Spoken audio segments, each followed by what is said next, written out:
Terima kasih Bapak Yahweh, terima kasih Tuhan Yesus, terima kasih Roh Kudus. Sore hari ini kembali kami bersyukur buat semua berkat yang Bapak Yahweh sudah berikan bagi kami Tuhan. Kami sangat berterima kasih kalau hari ini kembali kami berkumpul dengan keluarga kami di tempat ini. Dalam kami sama-sama beribadah. Kami berterima kasih karena kami tahu Tuhan, tidak ada berkat yang sempurna di luar dari ibadah. Lewat ibadah berkat hidup sekarang, berkat hidup yang akan datang, berkat rohani, berkat jasmani itu semua kami peroleh. Oleh sebab itu kami sangat-sangat bersyukur. Dan di dalam ibadah ini kami sudah memuji memuliakan akan nama Kudus-Mu.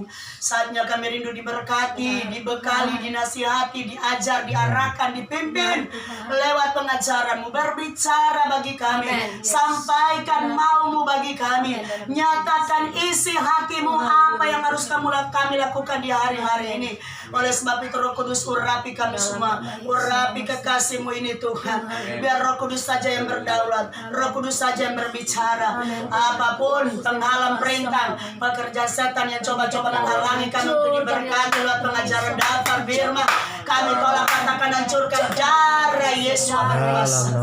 Hanya Roh Kudus yang bekerja dalam kehidupan kami. Kami yang ibadah secara langsung, mereka yang ibadah secara live streaming juga. Sama-sama semua telinga yang mendengar, bahkan adik dari Pak Andri yang ada di Surabaya, dia mengikuti ibadah juga Tuhan. Oh, dari jarak jauh Roh Kudus lawat dia bersama keluarga. Kami semua yang mengikuti ibadah yang diberkati. Terima kasih. Ini doa syukur kami sambut kebenaran firman-Mu. Haleluya. Amin. Silakan duduk kembali. Shalom. Shalom. Ada sukacita, amin. Amin. Ya, puji Tuhan. Kita bersyukur karena berkat Tuhan masih begitu luar biasa dan akan terus luar biasa. Sebagaimana firman Tuhan katakan, selalu baru, tidak berkesudahan. Amen. Jadi setiap hari bertambah, setiap hari juga bertambah berkat Tuhan. Apalagi saya secara pribadi hari ini saya sangat diberkati luar biasa. Kenapa saya diberkati luar biasa? Karena ini sopos yang ketiga. Jam 7 di Matungkas, jam 10 di Maumbi, jam 5 di Kairagini, saya sudah yang ketiga kali berkhotbah. Jadi saya adalah orang yang sangat diberkati hari ini. Jadi puji Tuhan. Saya percaya kalau saya diberkati, saudara yang mendengar firman pun saudara diberkati. Sebab yang memberkati saudara bukan saya, tapi yang memberkati saudara adalah Bapa Yahweh sendiri, bahkan firman yang saudara dengar. Nah, hari ini saya akan mengajar kita semua tentang mengutamakan Tuhan. Mengutamakan kepentingan Tuhan itu mendatangkan berkat. Sebaliknya, mengutamakan kepentingan diri sendiri itu mendatangkan kerugian, atau bisa saja ya saya kategorikan kena kutuk. Nah, saudara, tentu saja kita akan belajar. Selalu pelajaran kita didasari dengan pengajaran firman Tuhan. Sekali lagi, perikop di hari ini yang ketiga, ibadah yang ketiga ini mengutamakan kepentingan Tuhan mendatangkan berkat. Sebaliknya, mengutamakan kepentingan diri sendiri atau dikata kasarnya egois, itu cuma mendatangkan kerugian atau kutuk. Nah, saudara, mari saya mengajak kita buka di dalam kitab Nabi Hagai. Sekali lagi kita buka di dalam kitab Nabi Hagai. Hagai pasal yang ke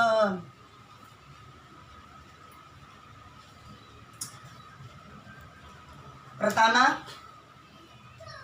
Saya akan mulai dulu dengan bagaimana orang yang mengutamakan kepentingan diri sendiri. Karena tadi kan saya sudah katakan mengutamakan kepentingan Tuhan mendatangkan berkat.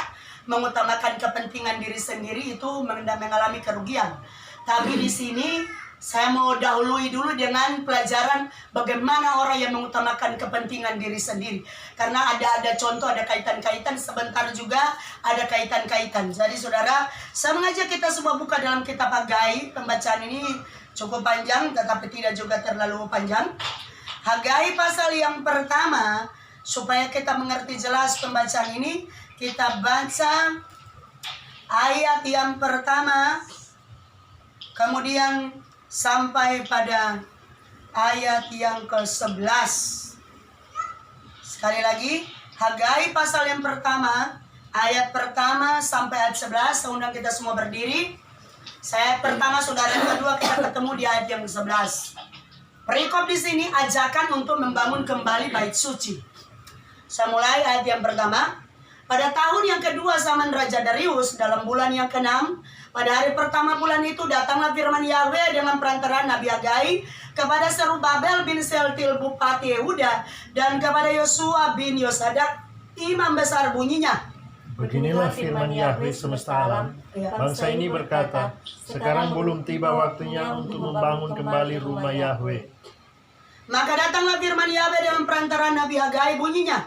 Apakah sudah tiba waktunya bagi kamu untuk mendiami rumah-rumahmu yang dipapani dengan baik, sedang rumah ini tetap menjadi reruntuhan? Oleh sebab itu beginilah firman Yahweh semesta alam, perhatikan keadaanmu. Kamu menabur banyak, tetapi membawa pulang hasil sedikit.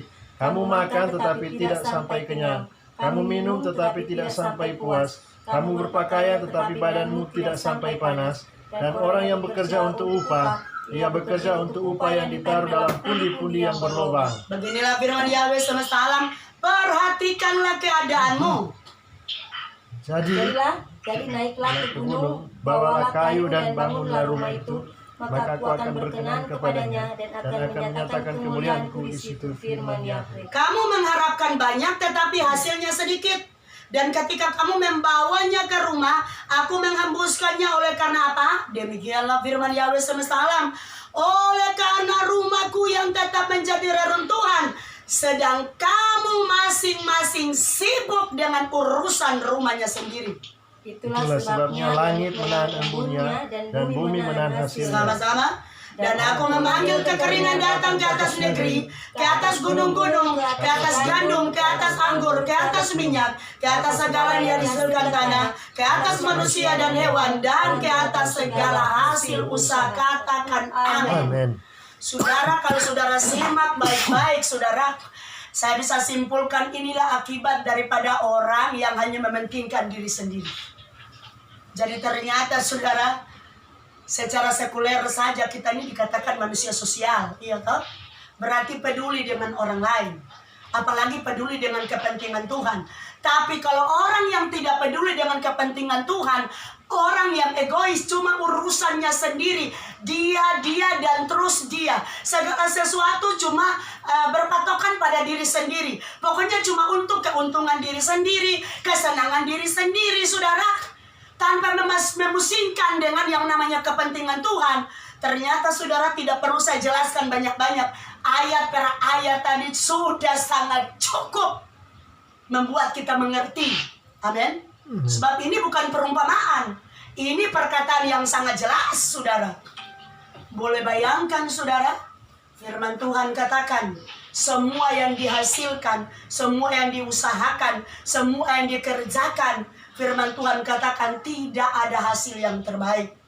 Saudara, kalau saudara simak baik-baik, saudara, sangat jelas tadi firman Tuhan dia katakan. Coba ayat yang keempat tadi kan dia bilang tuh, apakah sudah waktunya bagi kamu untuk mendiami rumah-rumahmu? Berarti memang orang-orang ini cuma memperhatikan keadaan diri sendiri. Itu sangat jelas. Bahkan mereka katakan, belum waktunya. Artinya saudara, orang-orang seperti ini adalah orang-orang yang saudara masa bodoh dengan pekerjaan Tuhan. Artinya dia tidak peduli pelayanan mau maju atau tidak, orang lain diselamatkan atau tidak, dia tidak peduli. Jadi sifat egois yang sangat tinggi, saudara. Di sekitar dia mau jadi apa, keluarganya mau selamat apa tidak, dia tidak ada punya kepedulian. Karena memang sangat jelas, saudara, firman Tuhan katakan di sini sangat jelas. Bangsa ini berkata, ayat 12, sekarang belum tiba waktunya untuk membangun kembali rumah Tuhan. Bahkan kalau di ayat yang ke berapa tadi? Sampai pada ayat yang ke 6, 5 dan 6. Ini firman Tuhan katakan sangat jelas. Oleh sebab itu beginilah firman Yahweh semesta alam. Perhatikanlah keadaanmu. Kamu menabur banyak. Nah, saudara coba lihat. Coba kita simak kalimat ini, saudara. Kalau menabur banyak itu berarti kan kerja keras, iya toh? Kalau istilahnya dalam satu hari, taruhlah dia petani. Kalau dia kerjanya, taburannya cuma sedikit, berarti tidak terlalu menguras tenaga. tidak juga terlalu menguras waktu, tidak juga terlalu kecapean. Tapi kalau bicara menabur banyak, berarti mungkin waktunya sudah tersita habis di situ. Bisa saja saya katakan tidak ada lagi waktu istirahat, karena dikatakan menabur banyak. Tapi ternyata orang yang masa bodoh dengan kepentingan Tuhan, tidak peduli dengan kepentingan Tuhan, cuma peduli dengan kepentingan urusan dirinya sendiri, saudara. Biar kerja. Apa Tuhan bilang di sini? Membawa pulang hasil sedikit. Ini mengecewakan, saudara. Bahkan lebih banyak lagi yang dipaparkan selanjutnya. Tetapi bahkan kamu makan, tetapi tidak sampai kenyang. No, boleh bayangkan, saudara. Orang kerja itu supaya cari apa, saudara, kalau bukan cari makan? Saya percaya Pak Henry tiap hari kerja, Ibu Greti tiap hari usaha itu cuma karena supaya bisa makan dengan kelanjutan hidup selanjutnya. Pada intinya kebutuhan itu bisa terpenuhi. Tapi kalau dia katakan makan tapi tidak sampai kenyang, ini keadaan yang betul-betul saya katakan sangat-sangat disayangkan. Keadaan yang sangat memiriskan, saudara. Apalagi selanjutnya dia katakan, kamu berpakaian tetapi badanmu tidak sampai panas. Dan orang yang bekerja untuk upah, ia bekerja untuk upah yang ditaruh dalam pundi-pundi yang berlobang. Saudara, baru ayat ini saja memang betul sangat mengerikan, saudara. Sangat-sangat memiriskan keadaan orang yang cuma sibuk dengan urusan dirinya sendiri. Kemudian ayat selanjutnya dia katakan begini. Ayat yang ke-9. Kamu mengharapkan banyak, tetapi hasilnya sedikit, sama dengan yang di atas. Dan ketika kamu membawanya ke rumah, aku menghembuskannya. Oleh karena apa? Demikianlah firman Yahweh semesta alam. Oleh karena rumahku yang tetap menjadi reruntuhan, sedang kamu masing-masing sibuk dengan urusan rumahnya sendiri. Sekali lagi ayat ini jelas. Orang yang cuma sibuk dengan urusan rumahnya sendiri, cuma sibuk dengan kepentingannya sendiri, saudara, ternyata hasil kerja yang dia usahakan dengan jerih lelah itu dia bawa ke rumah, Tuhan hembuskan. Bukankah banyak kali saudara, kita dengar pengalaman-pengalaman dari orang-orang yang banyak kali bersaksi. Sudah kerja tapi rupa tidak ada hasilnya sama sekali. Sudah berusaha, kata kasarnya sudah bercakar dengan 20 jari, tetapi kelihatannya tidak mendatangkan hasil apa-apa. Sepertinya saudara, kalau firman Tuhan katakan ada belalang pelahap, ada belalang pindahan, ada juga belalang pelompat. Artinya selalu ada saja berkat itu tidak jadi bagiannya, tapi selalu saja dicuri. Artinya saudara, Tuhan mengizinkan yang namanya kerugian itu datang. Karena apa, saudara? Ini sangat jelas. 2 ayat ini saja, saudara, sangat jelas, saudara, bahwa masing-masing sibuk dengan urusan sendiri. Saudara, Tuhan tidak larang kita kerja, karena memang manusia hidup kerja, ya toh? Istilahnya supaya kita juga bisa menyambung hidup. Karena Amsal saja katakan, orang tidak kerja, orang malas jangan dikasih makan. Tapi yang Tuhan tidak mau di sini, yaitu jangan sampai, artinya orang fokus hidup cuma berpola pada diri sendiri. Betul? Sementara Tuhan panggil kita, Tuhan pilih kita, Tuhan tetapkan kita, itu ada tanggung jawab kita di muka bumi ini. Tentu saja Tuhan berkati kita untuk jadi berkat bagi orang lain, jadi berkat dalam pelayanan. Artinya kita dipilih itu untuk mengurus yang namanya kepentingan Tuhan di bumi ini, saudara. Kalau tidak ada kepentingan Tuhan di bumi ini, ngapain juga Tuhan susah-susah pilih kita? Iya tak?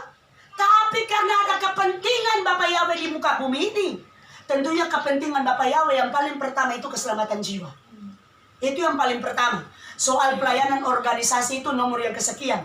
Tapi tujuan Yesus datang yang paling pokok itu mencari domba-domba yang hilang dari umat Israel, tapi karena Israel menolak dia, sehingga keselamatan jadi milik semua orang. Yang penting menerima dia yang betul-betul hidup dalam pertobatan. Jadi kepentingan Tuhan dalam kehidupan saya dan saudara, Tuhan mau supaya, artinya saudara seperti yang saya katakan tadi, mari kita belajar. Belajar untuk yang kita utamakan itu jangan cuma diri kita sendiri. Oke, silakan. Sekali lagi saya mau katakan, Tuhan tidak larang kita kerja. Karena memang kita juga harus kerja. Tuhan tidak larang kita sibuk dengan urusan kita. Tapi jangan sampai waktu kita itu tersita habis cuma untuk kepentingan kita sendiri. Sementara kalau urusan pelayanan, oh nanti dulu. Mau urusan ibadah, nanti dulu. Mau bangun pekerjaan Tuhan, itu nanti dulu. Ini Israel kayak begitu waktu itu.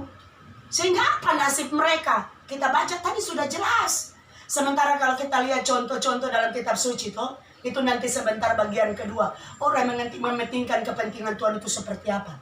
Nah saudara, masih ada lanjutan saudara. Ayat yang ke-11. Aku memanggil kekeringan datang ke atas negeri, ke atas gunung-gunung, ke atas gandum, ke atas anggur, ke atas minyak, ke atas segala yang dihasilkan tanah. Bayangkan saudara, tidak terkecuali ke atas manusia dan hewan dan ke atas segala hasil usaha. Jadi saudara, semua saudara, segala hasil usaha Tuhan datangkan kekeringan.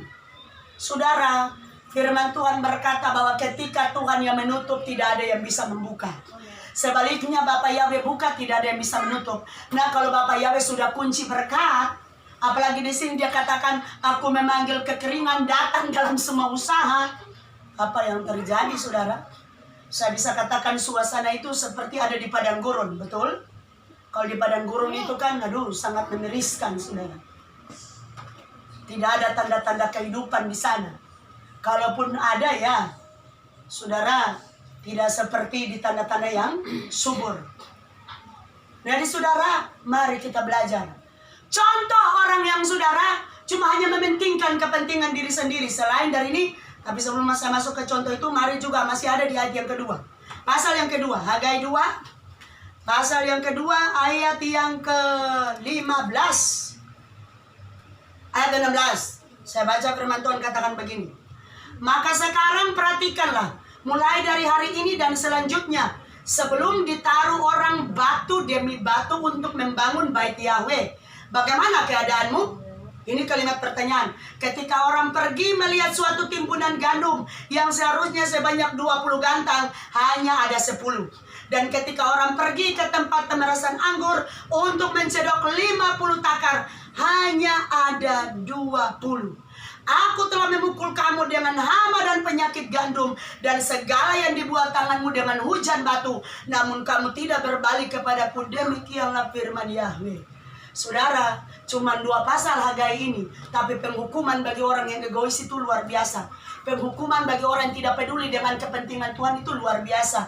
Saudara, saya mau katakan, kita yang sudah tahu kebenaran berbeda dengan orang yang tidak mengenal kebenaran. Iya toh? Kalau orang yang tidak pernah mengenal kebenaran sama sekali, mereka tidak lakukan firman, ya aman-aman saja karena mereka tidak tahu kebenaran, tidak pernah diajarkan. Saya kasih contoh saudara.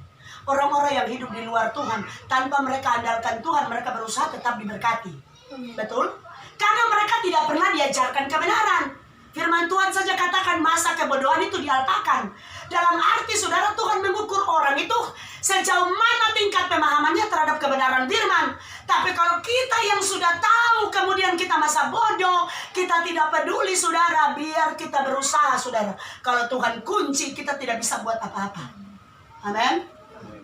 Beberapa waktu lalu saja, waktu terjadi panas panjang, itu bicara kekeringan. Baru beberapa bulan saja, iya kan? Sudah sangat terasa. Penderitaan itu seperti apa, saudara?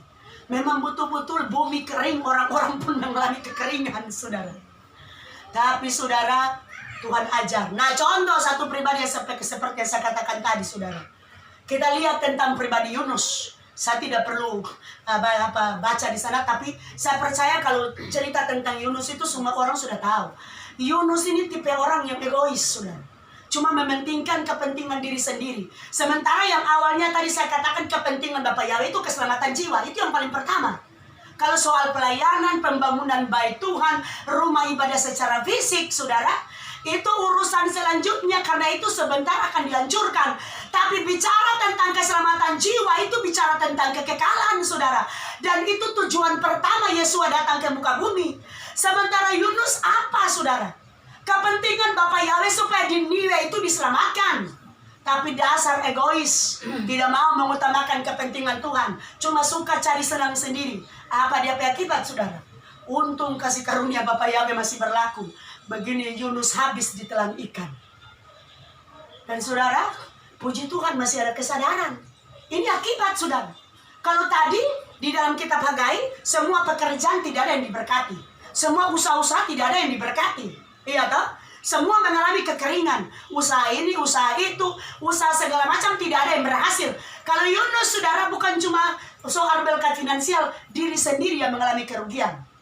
Ketika coba-coba, saudara, tidak mau mengutamakan kepentingan Tuhan untuk keselamatan jiwa, apa yang terjadi, saudara? Hampir-hampir nyawa melayang. Untung saja Tuhan masih punya kepentingan dengan Niniwe. Kalau tidak, saudara, Yunus mati binasa. Betul? Jangan sampai, saudara, kita mengalami kerugian dulu baru kita sadar. Jangan, saudara. Jangan tunggu nanti usaha sudah tidak diberkati. Jangan tunggu nanti bangkrut dulu. Jangan tunggu, saudara. Alangkah baiknya ketika kita diajar firman Tuhan, kita langsung praktekkan. Sebab memang, saudara, kalau hukum ekonomi, semakin keluar banyak, semakin rugi, ya toh? Kalau orang diberkati itu pemasukan sebanyak-banyaknya, diusahakan pengeluaran itu sedikit saja. Supaya cepat jadi kaya. Tapi kalau ilmu Tuhan bukan begitu. Aturan firman bukan begitu. Menabur banyak, menuai banyak. Semakin pelit, semakin berkekurangan. Makanya saya bilang tadi, kalau orang di luar yang tidak mengenal kebenaran, dia pelit, dia atur keuangannya sedemikian rupa, dia tidak, kalau boleh keluarnya sedikit saja, bisa jadi kaya karena dia tidak mengerti kebenaran, dia tidak pernah diajar. Tapi kalau kita, saudara, ada firman Tuhan katakan ada yang menghemat luar biasa. Amsal berapa itu? Coba bantu saya untuk mencari karena saya tidak tandai di sini. Ada yang menghemat luar biasa, tetapi tetap saja berkekurangan. Karena ada kaitan saya perlu bawa, saudara. Supaya nantinya jangan saya bicara tapi tidak ada yang meneguhkan, tidak ada ayat yang meneguhkan. Ada yang sudah dapat?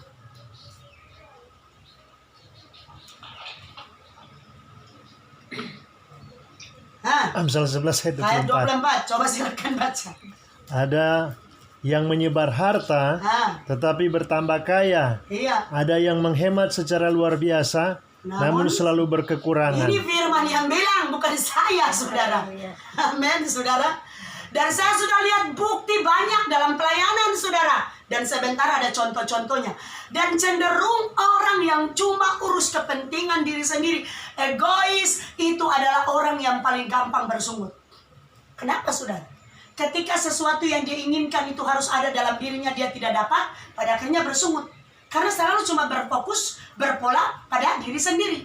Contohnya seperti yang saya katakan tadi, Yunus. Ketika, saudara, dia dipaksakan oleh Bapak Yahweh. Ini saya bisa katakan Bapak Yahweh paksakan karena kepentingan Bapak Yahweh. Tapi ujung-ujung hidup dari Yunus itu kayak apa, saudara? Karena memang dari awalnya dia tidak peduli dengan kepentingan Tuhan.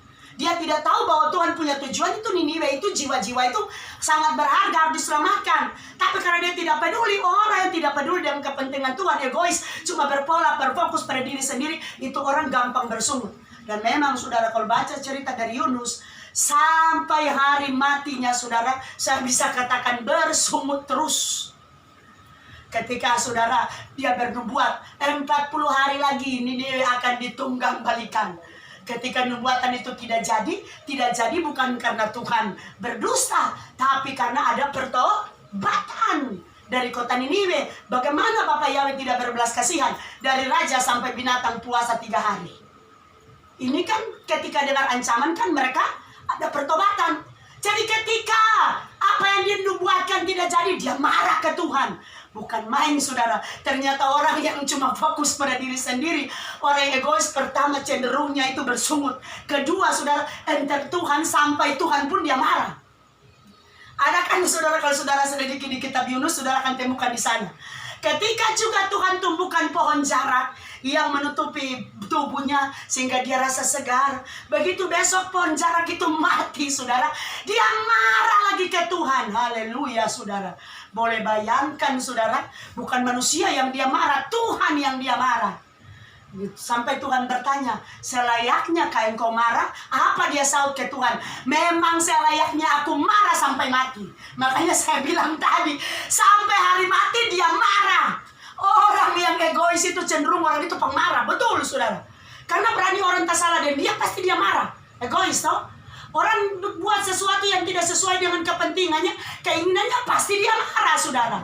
Karena memang seperti itu. Maunya dirinya sendiri yang senang. Maunya pokoknya dia itu yang terbaik untuk dirinya sendiri. Jadi kalau ada kesalahan dari orang lain, pasti dia marah. Jadi saudara, hati-hati. Jangan sampai kita sama seperti Yunus. Amin. Tidak mengutamakan kepentingan Tuhan. Cuma berfokus pada diri sendiri. Ini contoh. Memang sudah saya lihat sudah cukup sangat panjang untuk ini. Seperti yang saya katakan tadi, akibat daripada orang yang hanya berfokus pada diri sendiri atau tidak mengutamakan kepentingan Tuhan. Bisa dikatakan ini pahala atau upah bagi orang yang cuma mementingkan diri sendiri. Sebaliknya, saudara, bagaimana sih keadaan orang yang mementingkan kepentingan Tuhan? Saudara, kita kembali lagi di Hagai tadi, saudara. Ayat yang ke Hagai 2, ayat yang ke-19 dan ayat yang ke-20. Coba tolong dibaca. Hagai 2 ayat 19 sampai 20. Perhatikanlah, Iya. mulai dari hari ini dan selanjutnya, mulai dari hari yang ke-24 bulan ke-9, Iya. mulai dari hari diletakkannya dasar bait Yahweh, perhatikanlah, apakah benih masih tinggal tersimpan dalam lumbung, Iya. dan apakah pohon anggur dan pohon ara, pohon delima dan pohon zaitun belum berbuah? Iya. Mulai dari hari ini, aku akan memberi berkat. Amin, saudara. Yes. Ketika mengutamakan kepentingan Tuhan, saudara. Ketika Israel sadar bahwa mereka mengalami kekeringan, mengalami kerugian, mengalami kutuk, mengalami sial, soe akibat dari cuma urus diri sendiri. Mereka sadar. Dan ketika mereka sadar dan mulai mementingkan kepentingan Tuhan, firman Tuhan katakan sangat jelas. Baru bertindak, mulai diletakkan dasar bait suci saja. Di situ sudah ada berkat. Amin, saudara. Amen. Tuhan bilang mulai hari ini. Ayat yang ke-20. Mulai dari hari ini aku akan memberi berkat, saudara. Saudara, jangan pernah merasa rugi kalau engkau harus berkorban untuk pekerjaan Tuhan. Amin. Jangan merasa rugi kalau engkau harus datang ke ibadah, korban waktu, korban tenaga, korban uang, korban perasaan banyak kali. Apalagi kalau dengar khotbah yang menemplak, itu kan korban perasaan. Iya tak? Tapi ketika saudara engkau mengutamakan kepentingan Tuhan, ibadah ini juga bagian dari kepentingan Tuhan. Karena apa? Kita di tempat ibadah memuji, memuliakan, menyenangkan hati Tuhan. Amin. Amen. Karena memang kita ini yang ditugaskan untuk memuji Tuhan. Siapa lagi kalau bukan kita? Jadi apapun, apalagi kalau kita baca di dalam karunia-karunia Roh Kudus, itu kan masing-masing kita ini kan sudah Tuhan taruh. Ada saudara yang betul-betul full time dalam pelayanan, memang dia mengutamakan kepentingan Tuhan lewat seperti kami suami istri melayani pekerjaan Tuhan. Tapi ada jemaat-jemaat juga yang istilahnya meskipun tidak terjun langsung dalam pelayanan seperti kami, tapi lewat usahanya ketika dia diberkati, dia pakai ini karunia melayani.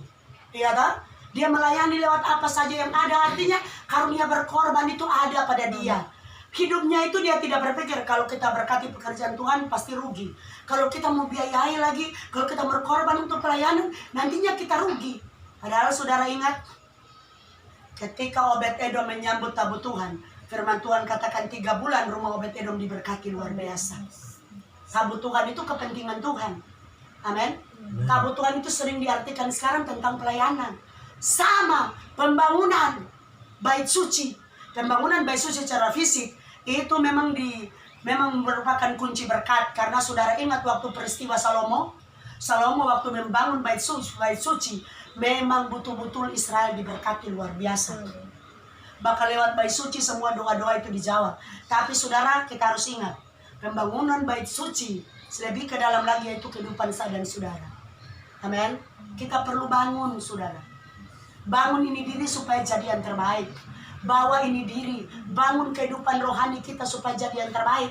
Karena saudara, biar bangunan megah sekalipun, biayanya mungkin sangat banyak, tapi bangunan secara rohani, yaitu kehidupan saya dan saudara, kita tidak bangun, kita tidak pedulikan, kita pun tidak akan diberkati, saudara. Amin. Jadi saya membawakan di sini mengutamakan kepentingan Tuhan secara fisik maupun secara rohani ya, yang perlu kita peduli dengan kehidupan kita sendiri, yaitu bangun kehidupan secara rohani. Nah saudara, contoh-contoh. Ini saya mulai bawa ke contoh-contoh orang yang mengutamakan kepentingan Tuhan. Jadi istilahnya tidak egois. Mari saya mengajak kita buka. Di Hagai ini sudah ada berkat yang luar biasa. Mari kita buka di dalam kitab Lukas pasal yang ke-7. Ini contoh saudara. Ini orang yang mengutamakan kepentingan Tuhan. Selain dia diberkati secara finansial, apalagi sih yang dia dapatkan? Saya mengajak kita buka dalam Lukas pasal yang ke-7. Coba satu orang baca ayat 4 dan ayat yang ke-5. Dari Lukas pasal yang ke-7, ayat 4 dan ayat yang ke-5. Silakan. Ayat 4. Iya. Mereka datang kepada Yesua dan dengan sangat mereka meminta pertolongannya, katanya, ia layak engkau tolong, sebab ia mengasihi bangsa kita dan dialah yang menanggung pembangunan rumah ibadat kami. Saudara, kalau saudara baca ini sangat jelas. Di sini cerita tentang seorang perwira di Kapernaum yang punya hamba yang menderita sakit waktu itu. Saudara kalau baca dalam cerita ini, saudara akan temukan di sana. Perwira ini saudara, ketika dia mendengar berita tentang mujizat dengan apa yang Yesua lakukan, dia datang untuk meminta pertolongan kepada Yesua. Dan saudara, ketika dia datang meminta pertolongan kepada Yesua, pembacaan tadi sangat jelas. Orang-orang Yahudi pada waktu itu saudara, ayat yang ketiga saya mulai. Ketika perwira itu mendengar tentang Yesua, ia menyuruh beberapa orang tua-tua Yahudi kepadanya untuk meminta supaya ia datang dan menyembuhkan hambanya. Mereka datang, jadi tua-tua Yahudi yang datang kepada Yesua. Dan mereka meminta kepada Yesua dengan sangat, katanya. Ayat 4 bagian akhir. Ia layak engkau tolong. Kenapa dia layak ditolong? Alasannya ayat yang kelima. Sebab ia mengasihi bangsa kita dan dialah yang menanggung pembangunan rumah ibadat kami. Amin, saudara. Ternyata contoh dari pembacaan ini, orang yang mengutamakan kepentingan Tuhan, saudara. Dia bukan cuma memberkati orang Israel. Ini perwira di Kapernaum ini bukan cuma berkati orang Israel, tapi dia yang membangun pembangunan bait suci. Sehingga apa yang dia dapatkan, saudara? Firman Tuhan katakan dia layak engkau tolong. Ending dari cerita ini, hambanya sembuh. Jadi ternyata orang yang mengutamakan kepentingan Tuhan juga bukan cuma soal makan minum diberkati, tapi kesehatannya juga dijamin. Amin. Dia pasti diberkati. Karena memang firman Tuhan katakan, ibadah itu roti makanan diberkati, air minuman diberkati, segala penyakit dilalukan. Jadi mari kita belajar. Perwira Kapernaum saja ketika mendengar tentang pribadi Yesua, dia datang minta pertolongan. Oleh karena ada tindakannya yang tidak egois. Dia, saudara, saya tidak tahu kalau seorang perwira ini banyak diajar firman atau tidak. Karena tidak ada catatan khusus dalam pembacaan ini. Tapi yang ada, firman Tuhan katakan dia yang menanggung pembangunan tempat ibadah kami. Berarti betul-betul dia yang orang yang mengutamakan dengan kepentingan Tuhan. Jadi saudara, kepentingan Tuhan ketika kita utamakan bukan cuma berkat makan minum, termasuk tubuh kita, kesehatan kita pun dijamin oleh Bapa Yahweh. Amin. Kalau kita ke Kisah Para Rasul pasal yang ke-10, di sana juga saudara akan temukan yang namanya Kornelius. Kornelius bukan orang Israel, tapi ketika dia berdoa di waktu petang, di sana saudara temukan firman Tuhan katakan ketika dia berdoa, Bapa Yahweh datang lawat dia. Kornelius, doa dan sedekahmu sudah sampai di hadapanku. Jadi ini Kornelius ini selalu juga memberkati orang Israel. Sehingga apa yang Kornelius dapatkan? Di sana bukan cuma berkat makan minum yang Kornelius dapatkan, tapi sampai pada keselamatan jiwa. Kalau tadi kan bicara kesembuhan, di Hagai tadi kan berkat makan minum, ya tak? Di Lukas 7, Ini berbicara tentang berkat makan apa? Berkat kesehatan. Tapi kalau di Kisah Para Rasul pasal yang ke-10, di sana ada berkat keselamatan bagi orang yang mementingkan kepentingan Tuhan, yang tidak cuma pikir diri sendiri. Karena ending cerita dari Cornelius di situ, Bapak Yahweh utus yang namanya Petrus datang ke rumahnya, dan di situ Petrus menginjil kepada seisi rumah, dan hari itu juga seisi rumah dari Cornelius itu memberikan diri dibaptis. Luar biasa kan? Jadi ternyata saudara, akibat atau saudara berkat dari orang yang mementingkan kepentingan Tuhan itu luar biasa. Bukan cuma berkat jasmani, tetapi berkat rohani, berkat keselamatan pun pasti dia peroleh. Jadi saya percaya hari ini, mari biarlah ini jadi pelajaran berharga bagi kita semua. Jangan hidup egois, saudara. Sekali lagi, kalau egois nanti jadinya seperti Yunus. Banyak bersungut, marah-marah, sudah pasti itu dia, sudah. Tapi kalau kita belajar hidup, mementingkan kepentingan Tuhan, menjadi berkat bagi sesama, saudara, dengan sendirinya, saudara, ketika kita praktekkan firman Tuhan itu, sudah pasti janji-janji Tuhan yang dialami oleh Israel dalam kitab Hagai, yang dialami oleh seorang perwira dalam kitab Lukas, yang dialami oleh Cornelius dan bersama keluarga, itu pun pasti jadi bagian kita semua. Kita berdoa. Terima kasih Bapak, kami bersyukur Bapak yang baik. Hari ini Tuhan Engkau mengajarkan kami tentang bagaimana mementingkan kepentingan Tuhan mendatangkan berkat, sementara mementingkan diri sendiri mendatangkan kesukaran, kesusahan, bahkan kutuk. Oleh sebab itu mampukan kami di hari-hari ini, supaya dalam perjalanan hidup kami mengiring Bapak Yahweh, yang kami utamakan adalah kepentingan Bapak Yahweh lebih daripada kepentingan kami. Yang kami sibuk adalah urusan Bapak Yahweh, bukan cuma urusan diri kami sendiri. Mampukan kami supaya yang kami utamakan adalah kepentingan-Mu Tuhan. Terima kasih Bapak. Inilah doa syukur kami. Kami akan masuk dalam pujian penyembahan. Berkati penyembahan kami demi nama Tuhan Yesus. Haleluya.